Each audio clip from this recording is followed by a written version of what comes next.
Hoy traigo un análisis de un aspecto que muchas veces se deja de lado en la saga Saw, las trampas que aparecen al inicio de cada película. Esos juegos rápidos y brutales que, aunque parecen aislados, en realidad podrían estar conectados con el resto del universo y con personajes clave como John Kramer, Amanda o Hoffman. La idea es sencilla, revisar cada una de esas trampas desde Saw 2 hasta Saw 7 y también ver si Jigsaw y Saw 10 aportan algo para descubrir quiénes eran realmente esas personas, qué hicieron y qué relación real o posible tienen con la historia más grande de la saga. Así que vamos película por película y veamos qué papel pudieron tener esas víctimas en el rompecabezas que Jigsaw dejó atrás.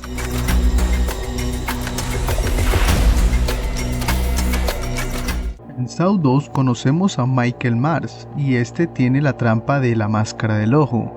Michael Mars no es un desconocido que cayó en la trampa por azar. Su importancia dentro del universo de Saw es mucho más profunda porque representa la primera capa del derrumbe moral de Eric Matthews. Michael era un informante y no un informante cualquiera, era una pieza funcional para justificar muchos de los abusos policiales de Eric. Eric no solo fabricaba pruebas, manipulaba escenas completas, montaba cargos falsos y usaba a informantes como Michael para obtener testimonios convenientes. En Saw 2 la conversación entre Eric y Kerry deja claro que él lleva años plantando evidencia y que incluso había contaminado decenas de casos. Eso no se hace solo. Para que ese nivel de corrupción existiera, alguien tenía que alimentar información desde abajo. Ahí entra Michael. Michael vive en un ambiente que demuestra su vulnerabilidad, drogas, espacios deteriorados, falta de estabilidad y una dependencia total de la policía para sobrevivir, y lo simbólico es que Michael es parte del tipo de gente que el sistema desecha cuando deja de ser útil. Esa misma lógica lo termina matando. La trampa que enfrenta, la máscara con una especie de clavos y la llave incrustada detrás del ojo, no solo funciona como castigo, sino como una declaración temática de Saw 2. El precio del abuso policial vuelve a casa. Michael murió antes de poder contar todo lo que sabía, y eso es clave, porque su muerte dispara el primer efecto dominó que destruye a Eric. Si Michael hubiera sobrevivido, Eric habría sido expuesto. Si Michael hubiera confesado, el departamento habría caído con él.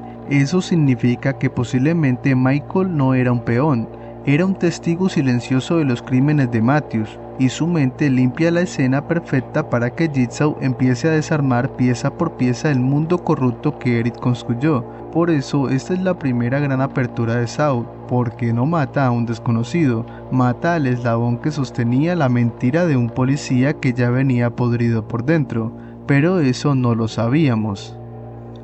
En Saw 3 se presenta a Troy y la trampa imposible. Troy es uno de los casos más importantes para entender la degeneración del legado de Jigsaw, no porque sea un personaje central, sino porque su muerte revela la fractura interna del equipo que John había conformado. Y a diferencia de Michael Mars, Troy no está conectado a un personaje en específico, sino a un patrón que se repite constantemente en el universo Saw: la reincidencia criminal sin responsabilidad personal. Troy era un delincuente crónico, arrestos múltiples, comportamiento destructivo y un caos constante. Los policías del universo Saw lo conocían bien, porque Troy es el tipo de sujeto que gira en el mismo ciclo una y otra vez. Sale de prisión, comete un delito, vuelve, rompe libertad condicional, regresa y así sucesivamente. Pero lo que realmente lo vincula al universo Saw no es su historial, sino el hecho de que es exactamente el tipo de persona que Jigsaw castigaba al principio de su misión. Antes de Lawrence Gordon, antes de Amanda, antes de Hoffman, los primeros casos de Jigsaw eran personas como Troy, individuos que desperdiciaban su vida, que dañaban a otros por impulsos o adicciones, pero que también estaban atrapados en una espiral autodestructiva que nunca enfrentaban. Pero aquí aparece la conexión real. La trampa de Troy está diseñada para ser imposible, la puerta está soldada, no hay salida, no se puede ganar. Eso no es Jigsaw, es Amanda. Y esa imposibilidad no es un simple error, es evidencia. Evidencia para la policía, evidencia para el espectador, evidencia para John. Troy es el cadáver que demuestra que el legado de John está enfermo desde adentro. Su mente no afectó solo a él, afecta a Amanda porque la delata, afecta a John porque confirma su miedo más grande, que su aprendiz está saboteando su filosofía, y afecta la narrativa completa porque marca el inicio explícito de la corrupción del método. Troy personifica la ruptura entre dos eras, era Jigsaw, pruebas duras pero justas, era Amanda, pruebas imposibles que alimentan el resentimiento, no el aprendizaje. Troy, al no tener ninguna relación posterior con otros personajes, cumple exactamente la función que la saga necesita, ser la prueba física de que alguien está pervirtiendo el sistema, y esa se convierte en su verdadera conexión con el universo de Saw. En Saw 4 se nos presenta a Art Blanc y a Trevor en un mausoleo. La apertura de Saw 4 es una de las más simbólicas, pero también una de las más infravaloradas en cuanto a conexiones profundas. No son dos sujetos al azar, ambos pertenecen al ecosistema que permitió que el mundo corrupto dentro de Saw existiera por tanto tiempo. Art Blanc, abogado, asociado y defendiendo casos turbios, está directamente vinculado al mismo sistema legal que constantemente permitió que delincuentes quedaran libres. La saga menciona repetidamente que la justicia en este universo está dañada, y personas como Art son el corazón de este daño.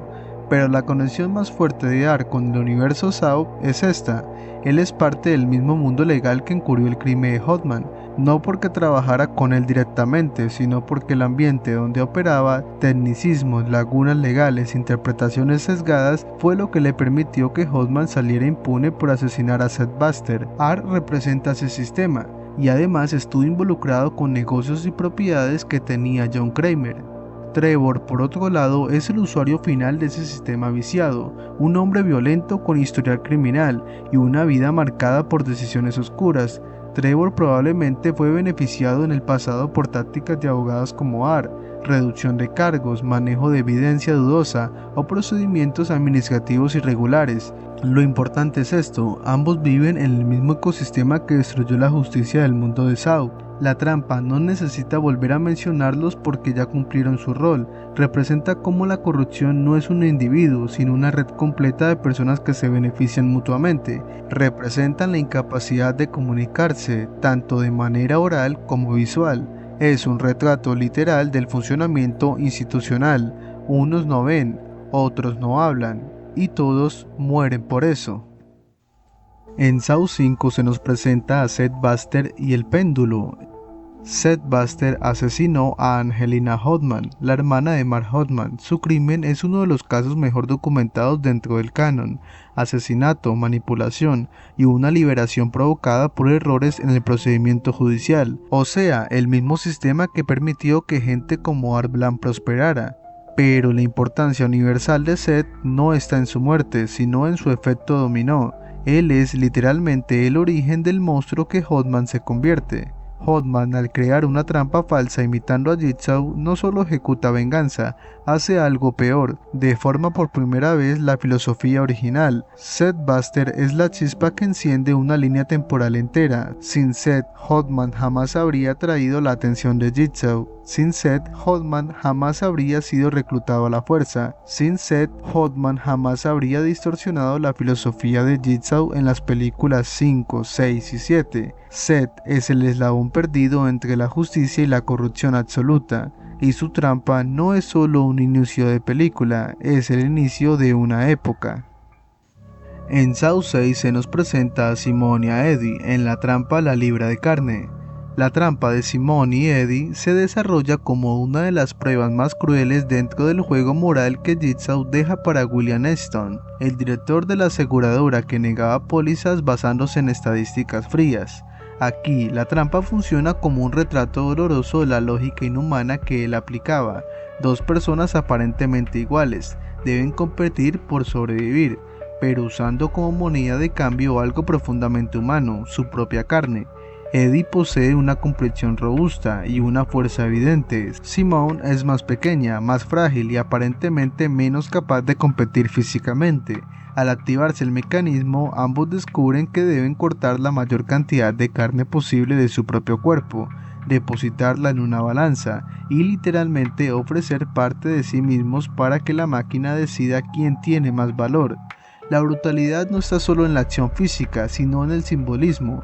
Eddie se apresura, tratando de mantener la ventaja que su tamaño le da, pero pronto entiende que no tiene forma razonable de vencer sin amputar algo vital. Simon, por el contrario, entra en un estado desesperado, casi automático, en el que la supervivencia se vuelve su único motor. La escena se vuelve un contraste entre fuerza bruta que no alcanza y decisión extrema que sí. Finalmente, Simon se corta el brazo, arrojándolo sobre la balanza y salvándose. ¿Y cómo es que esta trampa expone la crueldad de las reglas de la aseguradora de William? Lo hace mediante la crítica de Jigsaw, el cual habla de sistemas que deshumanizan a las personas al reducirlas a números. Y aunque Simon sobrevive, el horror psicológico de haber tenido que mutilarse voluntariamente queda como una marca permanente, convirtiéndola en una de las sobrevivientes más impactantes de la saga.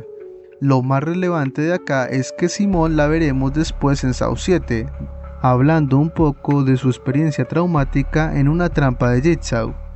En Saw 7 se nos presenta la trampa pública. Aquí están Brad, Ryan y Dina. La apertura de Saw 7 rompe por completo con el formato tradicional de la saga. Estamos en una plaza, a plena luz del día, con peatones, cámaras, celulares y vitrinas. Esta exposición pública ya dice algo importante. El legado de Jigsaw a esa altura de la historia ya no es un mensaje, es un espectáculo. Pero vamos a los personajes, porque aquí es donde está la profundidad real. ¿Quiénes son? A los sobrevivientes no los volveremos a ver muy constantes en la película, simplemente tienen una pequeña aparición, pero el vínculo entre estos tres es lo que más se puede rescatar. Brad y Ryan representan un patrón que ya vimos varias veces en el universo Saw. Hombres que se sienten víctimas, pero en realidad son parte activa del círculo de violencia emocional. Dina encarna un arquetipo que Jigsaw ha castigado antes, personas que juegan con otros, manipulan afectos o provocan caos emocional sin asumir las consecuencias. Esto se conecta con personajes previos como Addison de Saw 2, Brenda de Saw 6 o incluso Hill cuando su ambigüedad emocional con Joe se vuelve clave. No son culpables grandes, no disparan armas, no alteran expedientes, pero sí destruyen personas desde lo emocional, y eso para Jigsaw también es una forma de violencia. ¿Y por qué precisamente estos tres? Aunque no se menciona explícitamente, la naturaleza de la trampa revela varias pistas. Alguien con recursos preparó esto para ser visto. Esto marca una transición clara. Ya no estamos en el sistema íntimo de John, estamos en la era de copias del legado. Hoffman y otros imitadores ya entendieron que la violencia pública amplifica el mensaje. Dina no es solo un engaño amoroso, la forma en que manipula a Brad y a Ryan no está lejos de cosas que Jigsaw ya había castigado. Gente que se aprovecha emocionalmente, gente que destruye estabilidad, gente que se beneficia del conflicto ajeno. El hecho de que la trampa ocurra en público muestra que el legado está contaminado. No hay aprendizaje real en una trampa diseñada para un público de peatones. Esto no es Jigsaw, sino un eco degenerado, muy probablemente conectado a la época en que Hoffman ya estaba torcido por completo. Lo interesante es que esta apertura funciona como un espejo de la sociedad dentro de Saw. La gente observa, graba, no interviene y convierte el sufrimiento de otros en entretenimiento. Es una crítica directa al mundo que permitió que alguien como Bobby, un impostor del legado, pudiera existir. Pero repito, no es porque Bobby esté conectado con los tres, sino porque la película usa esta trampa para introducir el tema de la explotación pública y falsa del mensaje de Jigsaw. Y es así que aunque no sepamos mucho de estos personajes, esta primera trampa de Saw 7 nos deja claro que el mensaje de John está distorsionado, la sociedad está desensibilizada, el legado ya no es moral, sino espectacular.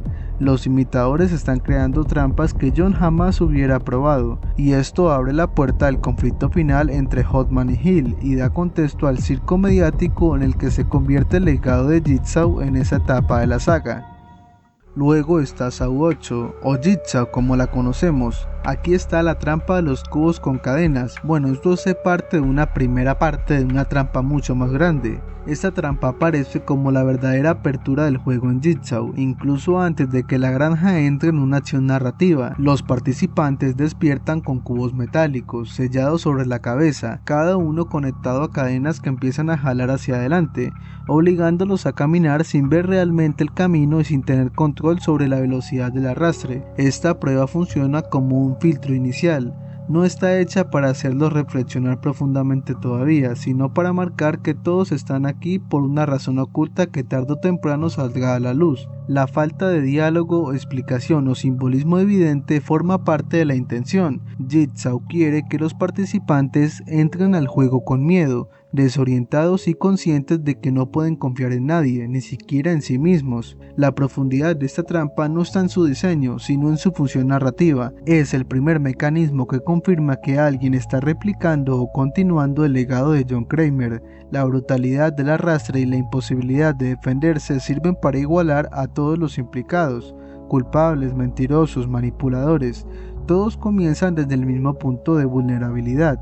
La trampa termina siendo más una puerta de entrada psicológica que un castigo individual. Su propósito real es empujar a las víctimas hacia el espacio donde sí enfrentarán a sus secretos, la granja, y aunque dura pocos minutos en pantalla, establece el tono del resto del juego. Aquí no hay tiempo para justificarse, solo para sobrevivir. Después existe Saw 9 o Spiral.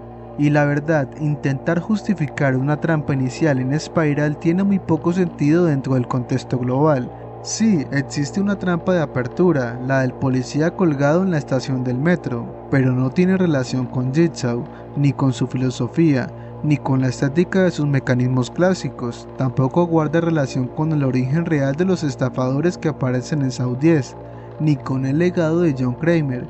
En términos simples, Spiral es una obra derivada, no un eslabón del canon, y cualquier intento de unirla resulta forzado, y es por eso que muchos fans la consideran la Saw que no cuenta, y está bien dejarla marcada como tal sin mayor explicación, y más bien se explica como el capricho de Chris Rock.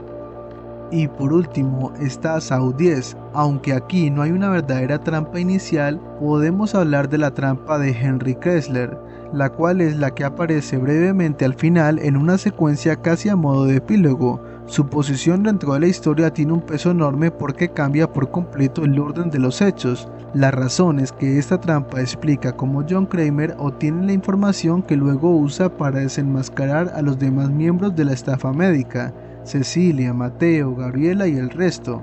Es decir, aunque se muestre última en pantalla, en realidad ocurrió antes que todas las demás. Henry es la grieta inicial del sistema fraudulento. Él es el punto por donde John identifica que existe toda una red de supuestos especialistas en tratamientos milagrosos que se aprovechan de pacientes desesperados. Cuando miramos todas estas aperturas juntas entendemos algo que pasa desapercibido si las vemos película por película. Las trampas iniciales no son solo un shot visual, son mini capítulos del universo moral de Saw. A veces introducen temas, a veces presentan fallas en los personajes, a veces funcionan como pieza clave del rompecabezas emocional de un protagonista, y en otras ocasiones, como con Seth Buster o Henry Kessler, cambian por completo el destino de personajes fundamentales. Cada apertura revela un pedazo del mapa de Saw, y juntas cuentan la historia de un universo donde el castigo, la justicia, el aprendizaje y la corrupción se mezclan para formar ese horror tan humano, tan sucio y tan incómodo que ha hecho de esta saga algo imposible de olvidar. Pero eso solo es mi opinión, me gustaría conocer la tuya en los comentarios. Si te gustó el video ya sabes que me puedes apoyar dejando tu like, dando clic en el botón de suscribirse y el de compartir. Yo soy Chris y hasta la próxima.